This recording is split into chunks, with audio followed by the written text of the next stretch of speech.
Viernes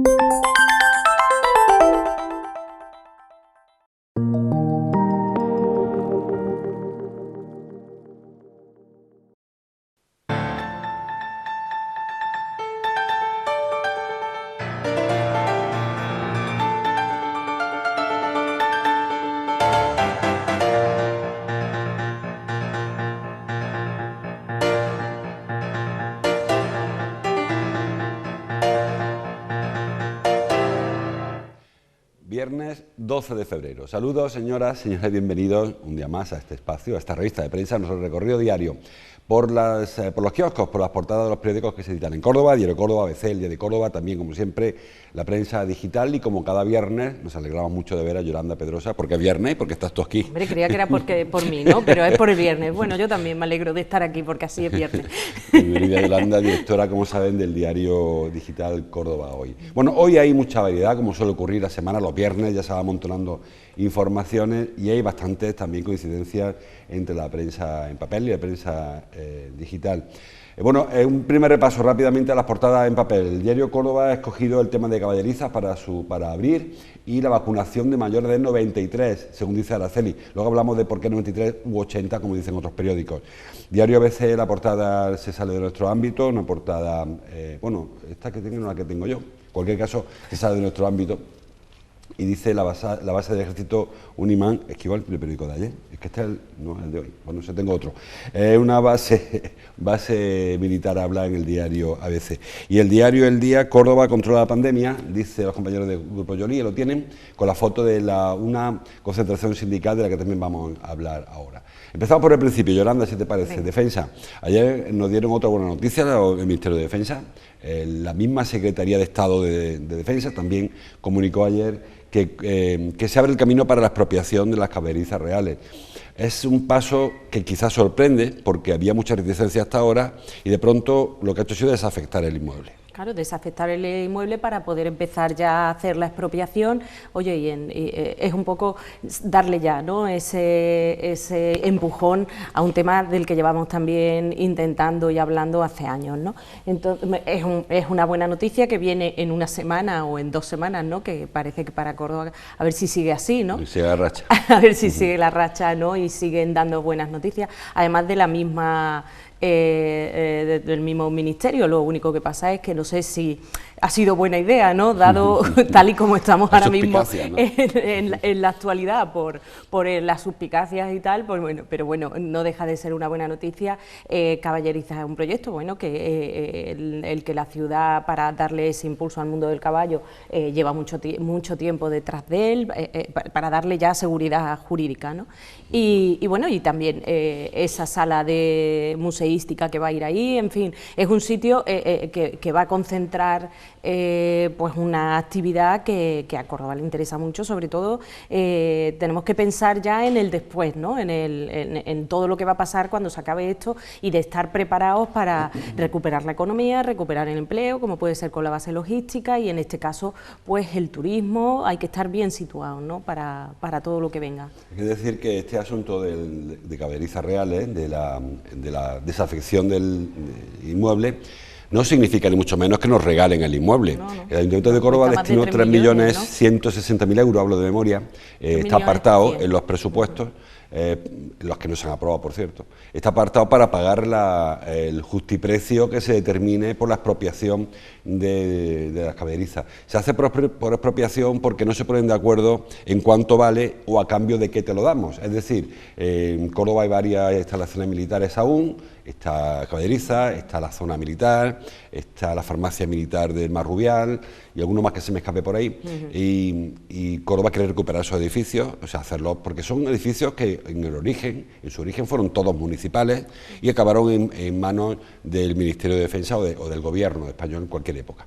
Digo que sin embargo, hay que comprarlo, hay que pagarlo. 3.100.000 estiman los técnicos municipales que costará este edificio, y habrá luego un juez que ponga justiprecio precio a no ser que Defensa acepte esta cantidad. Parece ser que esa cantidad, que no van a poner demasiados problemas por lo visto, por lo que se va contando, que ese precio será en torno a eso, ojalá sea a la baja, pero es verdad que en el anterior mandato con Ambrosio ya se habló de que esto estaba solventado, ya estaba solucionado, sí. Parece ser que había ya un acuerdo pues bueno, de cantidades, que iba a ser algo más o menos simbólico dentro de lo que vale un edificio de este tipo, ¿no? Pero no llegar a esta situación en la que al final va a ser, no se ha llegado a ese acuerdo y se tiene que hacer por expropiación, ¿no? No deja de ser un edificio que es de patrimonio de la ciudad, ¿no? Son ese tipo de edificios que parece que no tienen mucho sentido que no sean de la ciudad, del ayuntamiento, ¿no? Y que sea el que la controle para pues realmente sacarle el provecho turístico, el provecho social o el que quieran, ¿no? Y que tenga que ser llegar a esta situación, pero bueno, lo importante y quizá la buena noticia es que se ha desafectado, hemos tenido un paso más en una historia en la que llevamos también bloqueada durante muchos años y que eso empiece ya a solventarse, ¿no? Claro. Decía ayer Salvador Fuentes, concejal responsable de urbanismo, que calcula que para abril estaría el proceso concluido. Y eso significa que el resto del proceso debe ser muy rápido, porque el resto consiste en actuar las cosas que quiere hacer el ayuntamiento, que se supone que hay presupuesto, y si no habrá algunos fondos por ahí que pillaremos, que si Next Generation, que si lo que fuera, algo habrá por ahí. Y luego el tema de sacar a concurso o no, porque quedó en el aire un poco este asunto. Recordemos todos que ha habido varios intentos de sacar a concurso la explotación del edificio. El alcalde da por hecho que esto es para Córdoba Ecuestre. Yo creo que habrá quien proteste y creo que habrá alguno de estos órganos municipales que acaban hace un poco de mosca. Hablo de intervención, de secretaría, y dirá, oye, que tú no puedes darle esto porque tú quieras a esta asociación.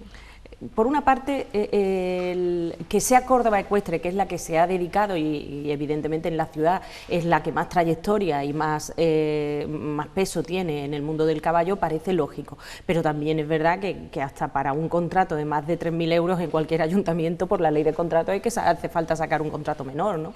Con lo que no sé muy bien jurídicamente cómo se van a saltar este problema, ¿no? Es verdad que debería, si fuera de la forma habitual o jurídicamente la que pensamos todos que podría ser, tendría que salir a concurso público, ¿no? Como cualquier otra. Realmente jurídicamente no sé cómo van a hacer para, bueno, pues para saltarse, entre comillas, esa realidad. Obligación, claro. Claro, pero parece que nadie entiende que también es verdad que Caballeriza esté controlada por ninguna otra organización a día de hoy que no sea Córdoba Ecuestre, ¿no? Sí, y que tenga yo no sé cómo funciona esa trayectoria, que tenga ese. Bueno, y que tenga esa capacidad para explotar este edificio, porque hoy por hoy es verdad que hay unas asociaciones, pero hasta ese nivel no. Te decía que yo lo comparo un poco esto con el tema del Arcángel. El Arcángel es propiedad del ayuntamiento y lo explota un club, que ese sí que tiene ánimo de lucro, porque Córdoba Ecuestre se puede dudar o no. Hay quien dice que sí, quien dice que no, vendo entradas, tengo un bar dentro. Tú sabes los problemas que ha habido, ¿no? Claro. Por ejemplo, con la venta de entradas. Pero el Córdoba sí que tiene ánimo de lucro, cobra entradas y sin embargo no se abrió un concurso público a ver qué club quiere explotar el Arcángel, ¿no? No sé qué apaño legal hay ahí, qué sustento jurídico. Tiene que haberlo porque cuando quieren lo hacen. Lo encuentran. Bueno, seguimos avanzando.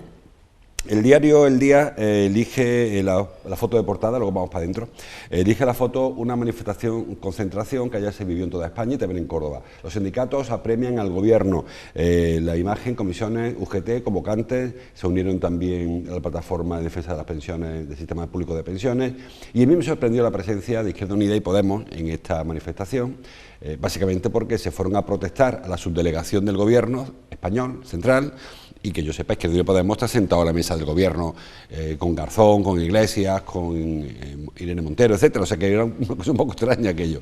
Bueno, me parece mal que estuvieran allí apoyando. Ellos lo justificaron un poco con que el gobierno, dentro del gobierno, no olvidemos que hay un cogobierno y que Podemos y Izquierda Unida no controlan el gobierno, pero bueno, están dentro, que necesitaban un balón de oxígeno, ¿no? Un empujón desde la calle para conseguir que los propios suyos, ¿no? Un poco era eso, ¿no? Que los propios suyos impulsaran o obligaran al Ejecutivo a que tome estas decisiones, ¿no?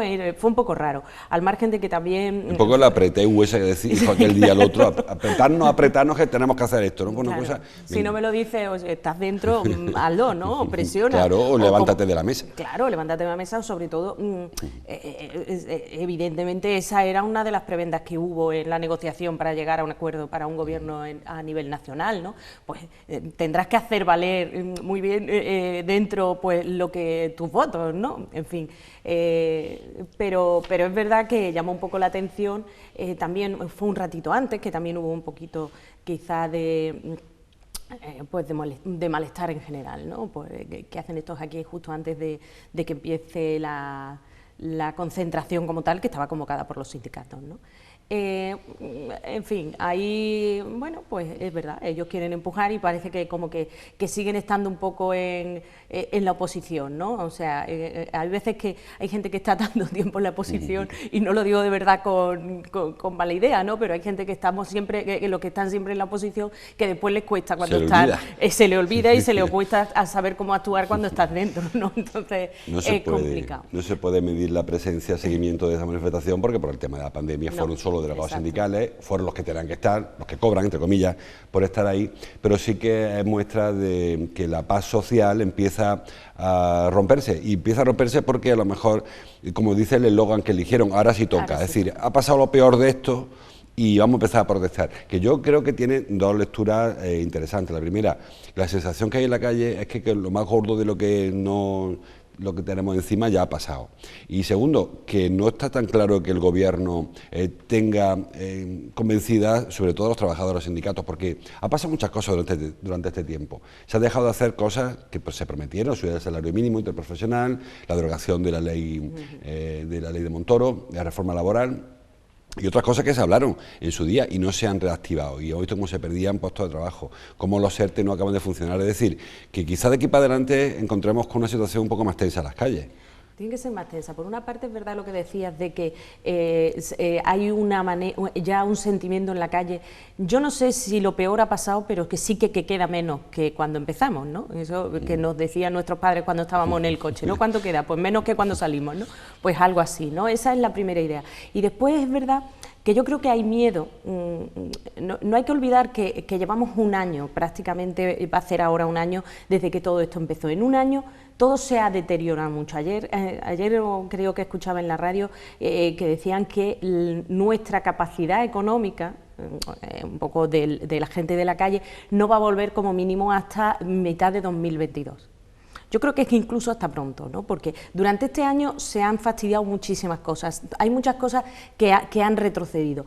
Y lo que creo que creen los sindicatos y muchos creemos es que hasta ahora es como el impulso que nos ha llevado un poco por la necesidad sanitaria, ¿no? de paralizarlo todo, pero que cuando todo esto se asiente es cuando hemos ido tirando de ERTE, de subvenciones, de ahorros, de exenciones de una cosa, de otra y tal, pero que cuando esto es cuando se va a ver realmente dónde ha quedado la economía y qué bajón realmente va a tener la economía y la vida de todos nosotros cuando todo esto pase, si termina pasando, que todos esperamos que sí, que así sea, ¿no? Va a dejar una foto fija muy diferente a la foto que había antes de empezar la pandemia. Sí. Que va a ser algo que ya no va a ser provisional como ahora, que parece que vivimos en una provisionalidad, ¿no? Hasta que termine esto, todos estamos, bueno, es que cuando termine esto vamos a hacer, pero es que después va a quedar algo que va a quedar a un nivel mucho más bajo del que teníamos antes de empezar. Entonces, yo creo que los sindicatos están un poco esperando eso, ¿no? ¿Cómo se ha deteriorado todo la economía? ¿Hasta qué punto ha llegado y qué capacidad de reacción tenemos? Vamos a tener. Se estima que durante el 2020 la economía española ha caído en torno a un 11% aproximadamente. Este año las previsiones de la Unión Europea para España son 5,6 de crecimiento y el que viene 5,4, que curiosamente suman un 11%. Es decir, que la previsión que hacen los expertos, los gurús de la economía, es que recuperemos entre este año y el que viene lo que se perdió en el 2011. Ahora está a ver si es cierto que el tejido industrial productivo en general, servicios, sostiene o no se sostiene todo este tiempo, porque ya alertan muchos de los líderes, sobre todo de las empresas, que hay quien no va a levantar la persiana, que va a costar mucho. Claro. Es verdad que también este tipo de crisis, y no quiero tampoco hacer de gol al diablo, es una limpia importante en proyectos que no eran tan solventes y que estaban ahí costando, y que, como ocurrió en el 2008, a veces, lamentablemente, es un poco de selección natural, ¿no? Este tipo de crisis también acaban con proyectos que no son solventes. Hay una parte de selección natural, pero también hay una parte que pasa, creo yo, en mi opinión, en muchas crisis, y es que vamos acabando con mucha clase media. También. Mucha clase media que está ahí, oye, que son personas que es verdad que a lo mejor si no tienen un proyecto solvente ahora puede ocurrir dos cosas, o que pues esa persona acabe en una parte de la sociedad en el que ya no pueda resurgir, depende de muchos factores, pues de la edad, del empuje, de la motivación, ¿no? Pero también puede ser que se reactive o vuelva a buscar una nueva fórmula, ¿no? Y que esa sea incluso más exitosa que la que tiene. Sí, que se reinvente. Yo creo que muchos emprendedores van a aprovechar esto. De hecho, ha habido muchas personas que han ganado dinero con la crisis. Los que se dedicaban, por ejemplo, a la distribución, los que se han dedicado al teletrabajo o a los operadores, porque se han abierto oportunidades. Es verdad que no ha compensado las pérdidas, claro, pero que no ha hecho ver a todos que cuando se cierra una puerta se abrió otra. Pero también ventana. Es verdad que todo este proceso trae consigo también mucho desencanto, sí, y mucha desmotivación, mucho desánimo, claro. Mucho desánimo, porque no sabemos cuándo va a terminar. La incertidumbre en la economía y en la vida social de cualquier persona es muy mala, ¿no? Nosotros queremos saber lo que va a pasar mañana y ahora no sabemos lo que va a pasar mañana. Entonces esa desmotivación, esa incertidumbre también está, es algo que habrá que intentar levantar cuando todo esto acabe, ¿no? Eso hay que levantarlo con dinero, al final sí. se levanta a base de incentivos, a base de ayuda, a base de proyectos, que yo creo que será la fórmula que tendrán todas las administraciones para reactivar cada una en su ámbito de competencia en la economía. Titular del diario El Día, por acabar con esta primera ronda, habla de sanidad. Como todos los días tenemos que tocar este asunto, lo traen todos los periódicos. El diario El Día titula Córdoba controla la pandemia y sale del nivel de riesgo extremo. Por ejemplo, en Córdoba hoy también hay referencias a lo que ocurrió ayer, que hubo 11 fallecimientos en las últimas 24 horas, a pesar de que, yo lo comento todos los días, hay 3 curvas en paralelo, que van con una semana de retraso una sobre la otra. La de los contagios, que está evidentemente en retroceso, cada vez menos contagios que la de antes, la de las hospitalizaciones, que está ahí estabilizada, aunque también bajando, y la de los fallecimientos, que todavía le quedará unos días hasta que empiece a bajar, porque son consecuencia la primera de la segunda, o sea, la segunda de la primera, así sucesivamente. Lo cierto es que la sensación hoy ayer estuvimos en la provincia de Córdoba, por debajo de 500, después de muchísimos días, hemos llegado hasta 900 y pico, y la capital incluso estuvo en 560, o sea que estuvo casi a punto de abandonar, que hoy es cuando se hace el análisis. Sí, porque se retrasó. Se retrasó un día. No sé si dará tiempo a bajar 60 puntos, me parece mucho, pero estamos al borde ya de bajar a la barrera psicológica de los 500 casos acumulados. Si no fuera esta semana, quizá la semana que viene, sí, no, puede que por sí sigue la tendencia. Es verdad que los casos siguen bajando, ¿no? A todo el mundo nos pone un poco el vello de punta por las cifras de muertos, ¿no?, que vamos teniendo, y que es verdad que son consecuencia de las hospitalizaciones y de los contagios de hace semanas. O sea, una persona normalmente aguanta un tiempo, está luchando un tiempo, pero sí es verdad que empaña un poco, ¿no?, esas cifras positivas, esas bajadas, esa tasa positiva que evidentemente, si no es esta semana, la semana que viene, porque la tendencia es hacia abajo, va a ir mejorando, ¿no? Ojalá con esa tendencia también llegue la tendencia de bajar fallecimientos. Lo importante quizá en esta bajada, ahora que estamos a bajada, es ver de qué manera se puede mantener esos niveles de bajada o esos niveles de estabilidad, que vayan bajando todavía más, porque seguimos hablando de que tenemos una tasa de 500 y pico y se supone que 50 sería lo que no es peligroso, ¿no?, lo admisible. Ayer oía también que en Alemania están con una tasa de 60 por cada 100.000 habitantes y siguen con las restricciones. O sea, imagínate todavía con 60, ¿cuánto nos queda ahora mismo, por ejemplo, a nosotros para llegar a esa tasa, ¿no? lo importante es saber mantenerlo. ¿Y cómo lo mantenemos? Es cuando siga bajando, ojalá llegamos a la falda, ¿no? ¿Cómo mantenemos el volver? Porque se volverá un poco a la actividad, ¿no? Cuando mejora las tasas, siempre la idea es volver a un poco a la actividad, ¿no? Para que todo vuelva a empezar a funcionar. Entonces, ¿cómo se mantiene eso? Quizás ahí tenemos que aprender algo más para poder mantener la actividad y que esa tasa se mantenga a niveles. Dan una pista quizá a los compañeros de Cordópolis hoy en el periódico, titulan: la vacunación ya se nota en la residencia donde los contagios caen casi a la mitad. Creo que ese es el truco, sí, creo que ya está todo inventado. A medida que las personas más vulnerables, sobre todo, se inmunicen y ya no haya riesgo de que fallezcan o de que se contagien, creo que será más fácil. ¿Tú te acuerdas? Yo siempre lo comento, es muy pesado. Al principio de todo esto, Boris Johnson proponía que todo el mundo se inmunizara, que se contagiara a todo el mundo. Conseguiríamos una inmunidad de rebaño en un par de meses o tres. ¿Qué ocurre? Que tendría un coste de vida tremendo. Cuando ya las vidas se han salvaguardado a través de la vacuna, o se está salvaguardando, tampoco hay que ser tan optimistas, quizás sí se pueda tirar por esa vía, ¿no? Cuando las personas mayores de 70 años, por ejemplo, estén todos inmunizados, bueno, pues el resto que se contagie y cada cual ya con la medida, siempre con una precaución, ¿no? Porque es la fórmula más rápida para acabar, porque lo que está claro es que de aquí al verano el 70% de vacunas no se va a ver dispensado, no. Está clarísimo. No, porque no vamos al ritmo adecuado y en este caso tampoco la responsabilidad no puede tampoco ser de los gobiernos, ni de la Junta, ni del Gobierno central, porque dependemos de las vacunas que nos llegan después del acuerdo que toda la Unión Europea, quiero decir, esto es una cosa muy global. Sí. Nosotros podemos con las vacunas que tenemos ser rápidos y ser efectivos y ponerlas todas todo lo rápido que podamos y en los colectivos y en los sectores más vulnerables y hacerlo de la forma más rápida para conseguirlo, pero si no tenemos vacunas no podemos ponerlas, ¿no? Entonces el problema ya no está tanto en nosotros, sino en que tengamos esas vacunas. Parece ser que todo eso se está ralentizando mucho o mucho más de lo que quisiéramos o esperábamos, ¿no? Ojalá sea así. De todas maneras, tenemos las residencias, pero no, tenemos que pensar que esa parte o ese sector diana es casi a partir de los 70 hacia arriba y hay muchísima población. Sí. Ahora, precisamente ayer empezó la vacunación de mayores de 80, o sea, ahora yo no me he parado a ver cuánta gente mayor de 80 hay, por ejemplo, en la provincia de Córdoba, pero asumo que serán muchísimos. Mendoza citó el otro día unas cifras de mayores de 90 años, dijo que había 37.000 en Andalucía.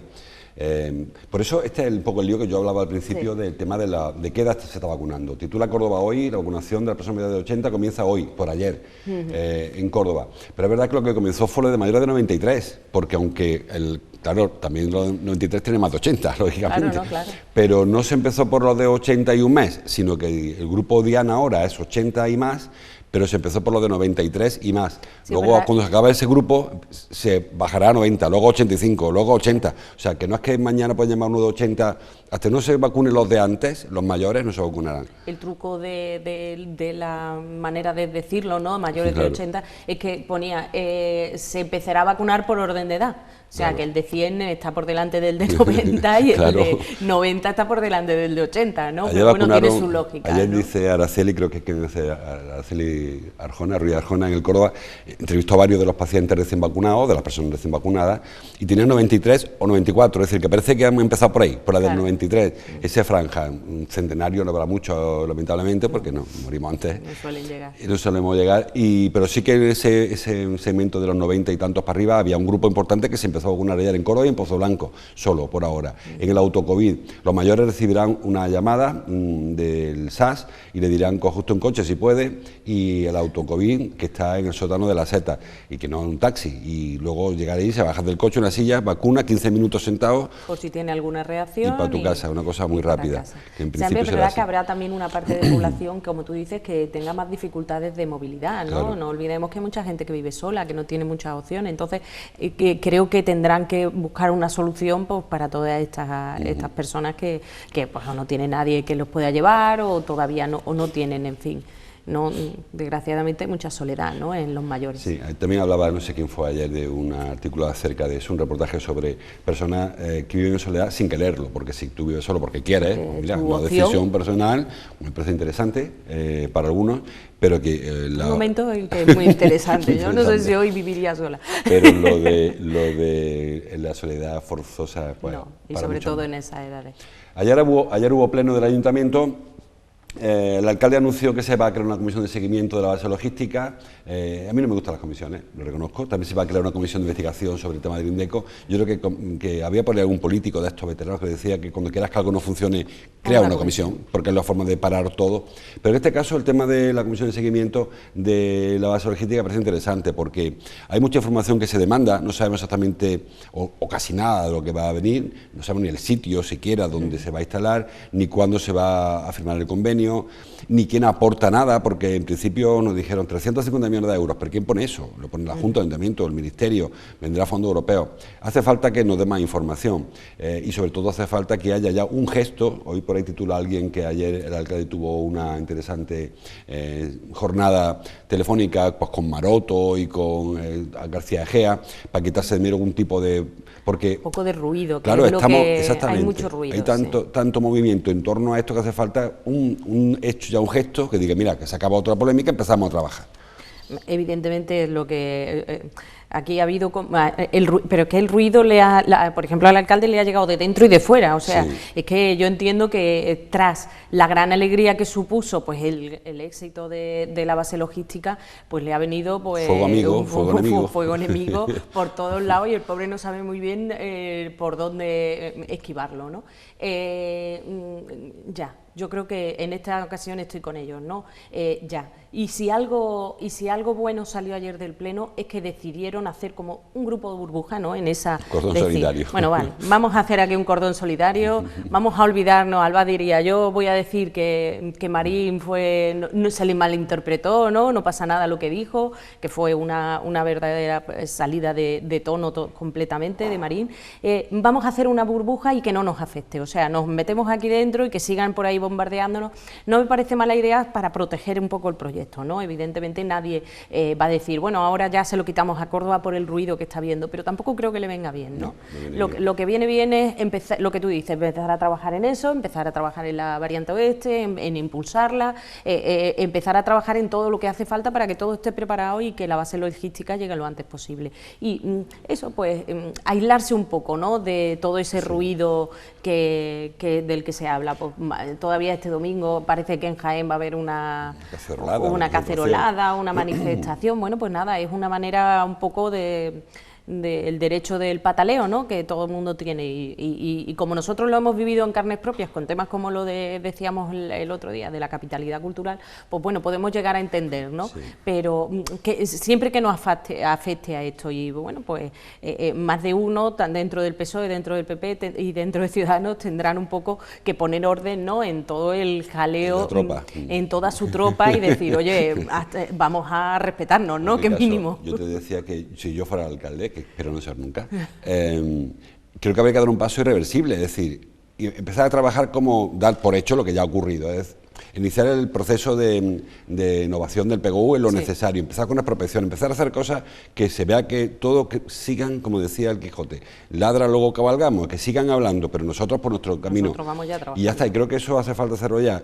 Todo el mundo esperaba que esta semana hubiera un contacto con Defensa, porque lo anunció el alcalde, no ha habido, hoy es viernes, no ha habido contacto que sepamos, algunos, luego el alcalde quizás nos cuente algo, pero al principio no ha habido contacto, es decir, que hace falta algún paso que diga, oye, que este camino está aquí y que por mucho que proteste el resto, ahí ya se ha iniciado de esta manera. Ese contacto tiene que empezar desde Defensa, más que, o sea, el alcalde podría decir venga mañana, ¿no? Pero a lo mejor tiene que partir de Defensa, ¿no? El decir venga o cuando se firme ese convenio para dejar todo cerrado. Yo soy de las que piensan que siempre, hasta que no lo tengas por escrito, no me fío de nada, ¿no? Hay que tomar alguna decisión irreversible que acabe con esta incertidumbre. Que no existe incertidumbre. Defensa, exacto, que no exista. Defensa no creo que vaya a echar, no es uno organismo, seguro. Es un organismo muy conservador, más los militares sería sobre peor, todo, sería ¿no? peor para ahora, para la duda, que diera marcha atrás, era reconocer que lo había hecho mal, con lo cual yo creo que está clarísimo que no va a dar marcha. Eso no va a echar atrás, pero por eso sería bueno, pues lo antes posible, dar un paso y hacerlo oficial para que aquí ya, pues bueno, se vaya diluyendo, que no me cabe la menor duda que irá diluyendo el ruido y se acabará y se podrán poner ya a trabajar en el asunto y ya empezar a avanzar, ¿no? Y ya está. Se nos acaba el tiempo, Yolanda. Pues, Hay muchos más temas en los periódicos que no da tiempo a comentar, que como siempre les invito a que ahora entren en internet o bajen al kiosco y compren su periódico o lo lean en las redes sociales. Me deja un tema para el final, ese engancho con Fernando, el tema de la comisión de investigación que se aprobó ayer para el asunto de Indeco. Recuerden que ese asunto fue una trifulca tremenda que hubo entre el presidente del Indeco, Torres Jimeno, y la gerente de entonces, María Luisa Gómez Calero, que le costó el puesto a ella, a María Luisa, que por cierto, a la número 6 la lista de Ciudadanos, o sea que si hubiera una dimisión entraría ella como concejal, no sé qué ocurriría ahí, sería muy bueno ver los dos sentados juntos, a Torres Jimeno y a Gómez Calero. En cualquier caso, ayer se aprobó esa comisión, decía yo antes, si quieres que algo no funcione, crea una comisión. No sé para qué va a servir esto realmente. Yo creo que para poca cosa, ¿no? Pues para cubrir un poco expediente y ver qué se está haciendo. No creo de verdad que vaya a tener alcance, ¿no? Pero bueno, vamos a ver en qué queda, ¿no?, el asunto. Aquí queda. Yolanda, nos vemos el viernes que viene. Gracias por tu visita de cada semana. Gracias a vosotros. Que tengamos un fin de semana y luego nos contarás lo que va a ocurrir a partir de hoy.